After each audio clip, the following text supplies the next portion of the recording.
இரவை கருநிற பகலை முதல் முறை பார்த்தேனே.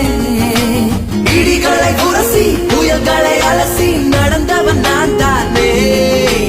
இது என்ன மாயா மலர் ஒன்றை பறிக்க